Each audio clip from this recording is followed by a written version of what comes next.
नमस्कार। Cup of news में आपका स्वागत है। मैं हूं प्रेम कुमार। देश एक बड़ी समस्या पर बात कर रहा है। परीक्षार्थी परीक्षा देने के लिए तैयार भी हैं और उन्हें डर भी लग रहा है। पता नहीं, एक देश में अजीबोगरीब माहौल है कि हर एक मुद्दे पर देश बंट जाता है। दो अलग अलग विचार एक दूसरे से लड़ते नजर आते हैं। दिक्कत इसलिए भी है कि दोनों पक्ष अपने अपने विचारों पर अमल को नाक का विषय बना लेते हैं, यानी प्रतिष्ठा का विषय बना लेते हैं। सहमति बनाने के लिए कोई पहल नहीं होती। ये पहल करनी सरकार की जिम्मेदारी होती है, जो सत्ता में होते हैं, रिस्पॉन्सिबल लोग होते हैं, उनकी जिम्मेदारी। जो होता है वो एक तरफा होता चला जाता है। निर्णय ले लिया जाता है, किसी से बात नहीं की जाती है, और ये लगभग हर मामले में देखने को मिल रहा है। तो ये जो एग्जाम नीट और जी का हो रहा है, उस मामले में भी देखने को मिल रहा है। देश के 26 लाख के करीब छात्र हैं, परीक्षार्थी हैं, जो कि इस द्वंद्व का, इस राजनीतिक परिवेश, मैं राजनीतिक कह रहा हूं क्योंकि ये द्वंद्व राजनीतिक स्तर पर जिसका असर छात्रों पर पड़ रहा है, तो उसका पूरा नतीजा छात्रों को झेलना पड़ रहा है। सुप्रीम कोर्ट का हस्तक्षेप भी इस सवाल को खत्म नहीं कर रहा है, बल्कि इस सवाल को और ज्वलंत बना रहा है। यह भी एक बड़ी बात है कि सुप्रीम कोर्ट के हस्तक्षेप से मामला खत्म हो जाता है, लेकिन हर एक ऐसे मुद्दे पर जब देश बंटा होता है, सुप्रीम कोर्ट भी उसके हस्तक्षेप से भी मामला खत्म नहीं होता है। अब ये जो ज्वाइंट एंट्रेंस एग्जाम है JEE, ये 1 से 6 सितंबर के बीच प्रस्तावित है, होना है। और दूसरा जो national eligibility cum entrance test है, NEET, नीट बोलते हैं जिसको, वो 13 सितंबर को निर्धारित है। और जी के लिए करीब 9.5 लाख और नीट के लिए करीब 16 लाख छात्रों ने रजिस्ट्रेशन कराया है। ये फैक्चुअल स्थिति है। दोनों को जोड़िए तो 9.5 लाख और 16 लाख 25-26 लाख के करीब हो जाते हैं स्टूडेंट्स। अब बताइए, 25-26 लाख स्टूडेंट्स एग्जाम देने वाले हैं, घर से निकलने वाले हैं, सेंटर पे जाने वाले हैं। सेंटर पे जाएंगे कैसे? गाड़ी होगी, वहां पर रुकना होगा, वहां पर लंच होगा, गैदरिंग होगी, तमाम चीजें होंगी। और ये सारी चीजें जो हैं हमें उस चिंता की ओर ले जाती है जो कोरोना काल में हमें करनी पड़ रही है। तो दो प्रश्न हैं। देखिए, जब कोई भी सवाल बड़ा होता है, राष्ट्रीय स्तर पर होता है, तो उसमें एक बात होती है, उसमें कुछ दम होता है। महाभारत भी हुआ था तो ऐसा नहीं था कि जो पांडवों का जो पक्ष था वो मजबूत था और कौरव का बिल्कुल मजबूत नहीं था। कौरव के पास भी तर्क थे, पांडव के पास भी तर्क थे। उसी तरीके से आज भी ये परीक्षा हो या ना हो, एक्सटेंड हो यानी अभी कैंसिल हो, अभी स्थगित हो और बाद में हो, इन सब विषय को लेकर देश दो भागों में बटा हुआ है। प्रश्न सिर्फ दो हैं। एक ये कि क्या लाखों छात्रों की जिंदगी को कोरोना काल में दांव पर लगा दिया जाए, और दूसरा प्रश्न है कि क्या कोरोना की वजह से देश के लाखों छात्रों का 1 साल बर्बाद हो जाएगा, इसको होने दिया जाए। अब बताइए, ये दोनों प्रश्न वजनदार हैं, लेकिन हमको चूज करना है, हम किस प्रश्न के साथ हैं, किस प्रश्न को हल करना चाहते हैं। जिंदगी का प्रश्न के छात्रों के 1 साल के भविष्य का प्रश्न, यह देखने का नजरिया हमको पैदा करना होगा कि हम किस रूप में देख रहे हैं। हम कह रहे हैं कि परीक्षा हो रही है, अरे परीक्षा तो स्टूडेंट्स दे रहा है, लेकिन इस नाम पर जो देश दो भागों में बटा हुआ है, असल परीक्षा तो देश की हो रही है, देश परीक्षा दे रहा है। ये जो दोनों प्रश्न आपके सामने हमने रखे, इसके पीछे निश्चित रूप से कोरोना का गहराता हुआ संकट है, और ये संकट छोटा मोटा नहीं। भारत में जो कोरोना के मामले हैं वो अगले 3 से 4 दिन में भारत ब्राजील को छोड़ के नंबर 2 पर होने वाला है। और जो गति है पर डे की, आज तो 75,000 एक दिन में कोरोना का संक्रमण मिला है, तो ये गति अमेरिका को छोड़ करके अगले 15 दिन में या 2 हफ्ते में, जो भी कह ले, ये इंडिया नंबर 1 पर होने वाला है। ये कोई अचीवमेंट नहीं है, सबसे पुअर पोजीशन है इंडिया का, जो टॉप पर होगा कोरोना संक्रमण में। और इसको भुला देने योग्य आंकड़ा नहीं है। आप एशिया में देख लीजिए, पूरे एशिया में जितना संक्रमण है करीब 62-63 लाख का है, उसका आधा 32-33 लाख इंडिया में है। पूरे एशिया में संक्रमण का आधा सिर्फ इंडिया में है। तो ये आंकड़ा यूं ही नजरअंदाज करने वाला नहीं है कि कोरोना है तो है, पूरी दुनिया में है तो इंडिया में भी है, तो हम क्या जीना छोड़ दें कि हम परीक्षा देना छोड़ दें? इस तरीके से सोचा जाए। अदालत भी ऐसे ही सोच रही है। अदालत भी ऐसे ही सोच रही है कि क्या जिंदगी को रोक दिया जाए। अब मैं आपको आता हूं, ले इस सवाल का उत्तर खोजने में मदद करता हूं, क्या होना चाहिए और कैसे होना चाहिए। देखिए, जब 24 मार्च को लॉकडाउन हुआ था देश में, तो क्या नारा था? नारा था, जान है तो जहान है, जान है तो जहान है, और जिंदगी रहेगी तब तो हम दुनिया देखेंगे। ये नारा था। इसलिए ठप कर दो सब कुछ और कोरोना को हराएंगे, तभी हम पटरी पर जाएंगे।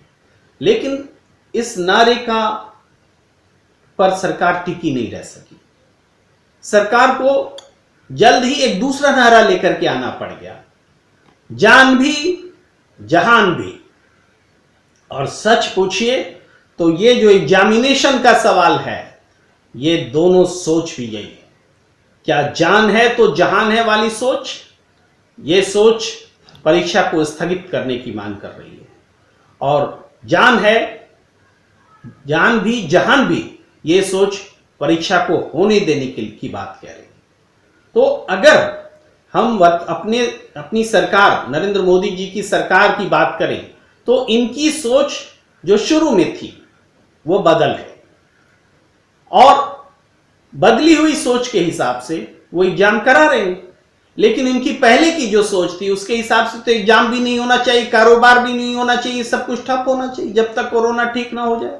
लेकिन उसके जो दुष्परिणाम सामने आए कि लोगों के रोजगार छिन गए, लोग घर से बेघर हो गए, प्रवासी मजदूर अपने घरों को लौटने को मजबूर हो गए, बेरोजगारी का आंकड़ा चरम पर पहुंच गया, एक से बढ़कर एक सवाल जब पैदा होने लगे, तो सरकार ने जान है, जान भी जहान भी का नारा दिया। पर प्रश्न ये है, एक सरकार तो ये निर्णय ले सकती है, लेकिन एक आम आदमी जिसका बच्चा एग्जाम देने जाएगा, वो किस सोच के साथ चलेगा? वो अपने बच्चे को जान है तो जहान है इस सोच के साथ एग्जाम देने से रोकेगा, या कि जान है, जान भी जहान भी कहकर कहेगा कि जाओ बेटा एग्जाम दे आओ, जो होगा सो देखा जाएगा।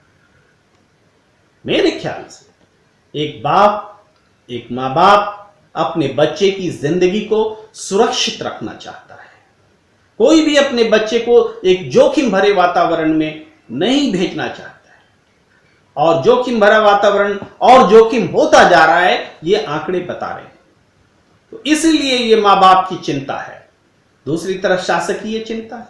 शासन का काम व्यवस्था चलाना होता है। आप जान भी रखिए, जहान भी रखिए, ठीक है, आप इसी सिद्धांत पर बने रहिए।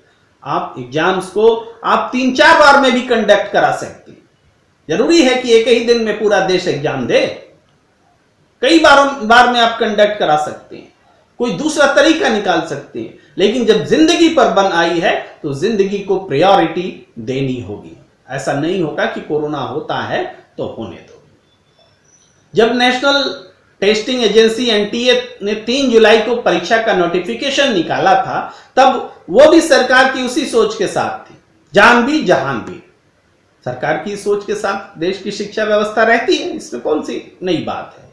सुप्रीम कोर्ट ने जब 6 अगस्त को सुप्रीम कोर्ट में लोग गए 6 अगस्त को याचिका लेकर के ये स्थगित कर दीजिए, तो उनका जोर था कि जान है तो जहान है। लेकिन जब सुप्रीम कोर्ट का फैसला आया तो वो जान भी है जहान भी है के साथ में रहा। अब देखिए ये जो द्वंद्व है, ये द्वंद्व अभी चलेगा, मगर सुप्रीम कोर्ट के फैसले के बाद देश में जो विपक्ष की पार्टियां हैं या स्टेट्स में जो नॉन बीजेपी गवर्नमेंट्स हैं, वो उनका वॉइस अलग है, वो जिंदगी को महत्व दे रहे हैं। ममता बनर्जी ने तय किया कि राज्यों के मुख्यमंत्रियों को चाहिए कि मिलकर के रिव्यू पिटीशन डालें, सुप्रीम कोर्ट को कहे कि जान है तो जहान है, नहीं जान है तो जहान है पर जोर दीजिए, जान भी और जहान भी पर जोर देने से नहीं चलेगा। छात्रों की जिंदगी को टॉप प्रायोरिटी पर रखना पड़ेगा।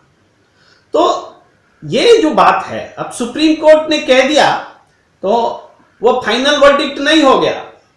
अब ये देश समझने लगा है। क्यों?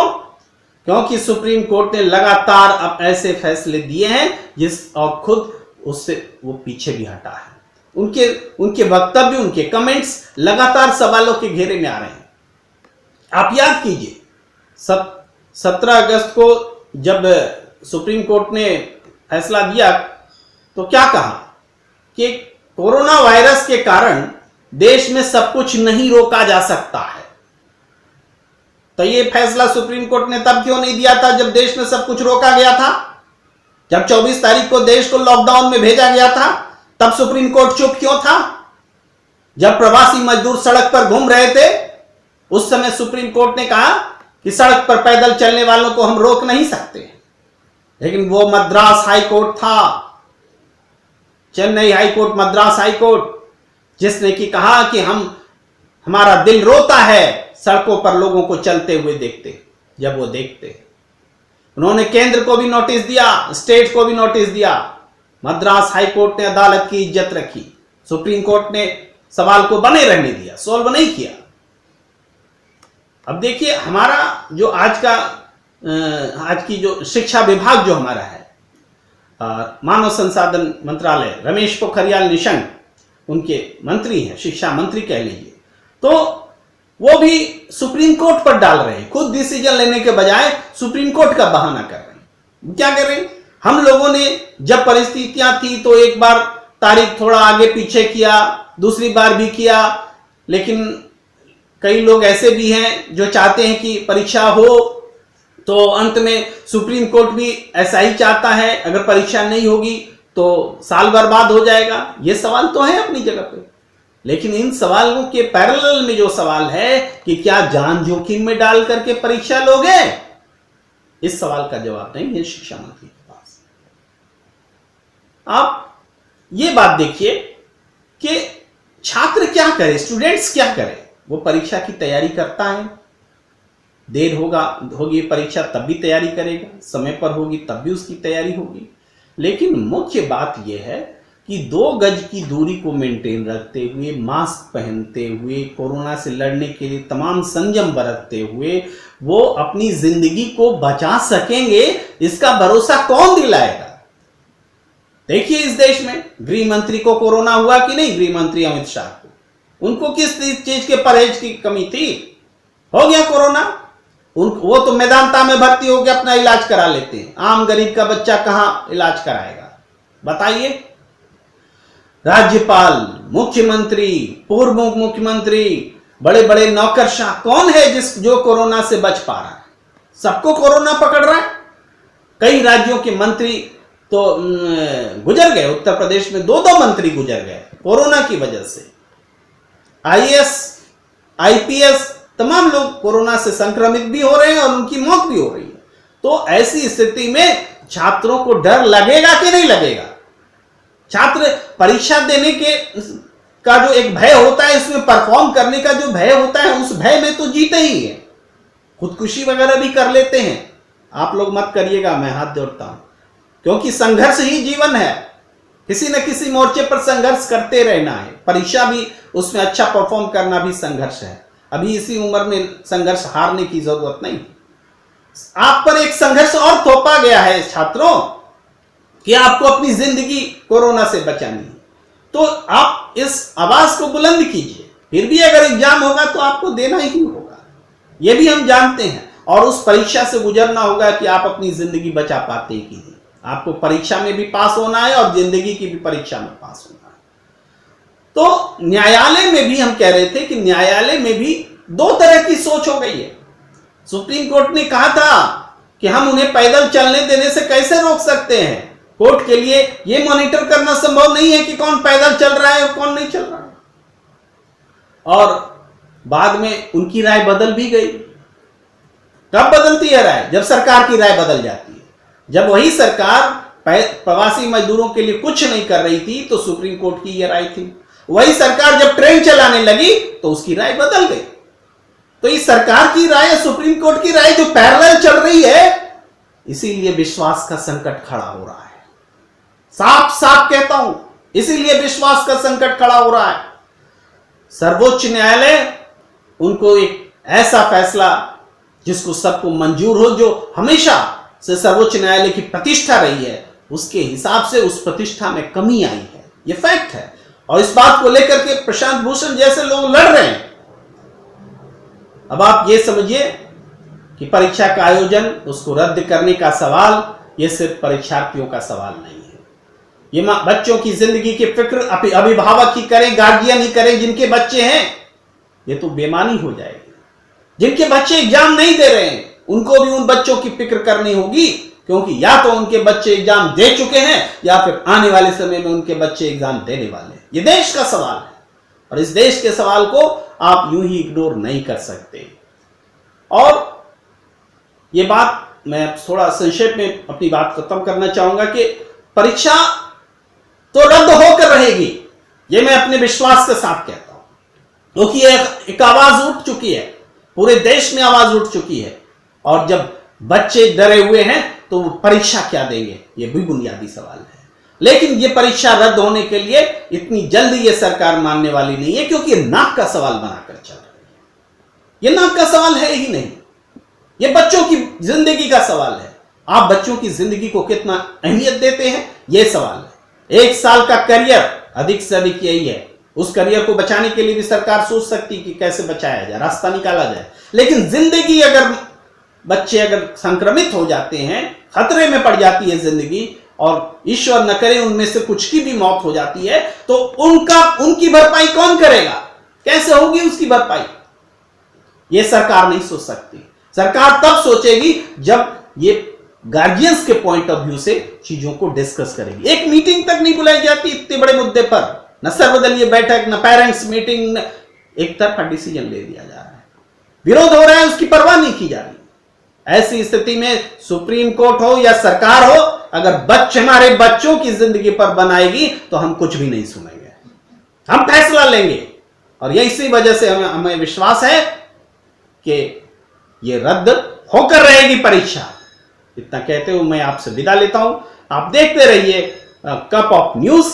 पसंद आए तो सब्सक्राइब कीजिए और ये भी क्या बोलते हैं उसमें घंटी भी दबाइए, ताकि सबसे पहले आप तक पहुंच सके कप ऑफ न्यूज।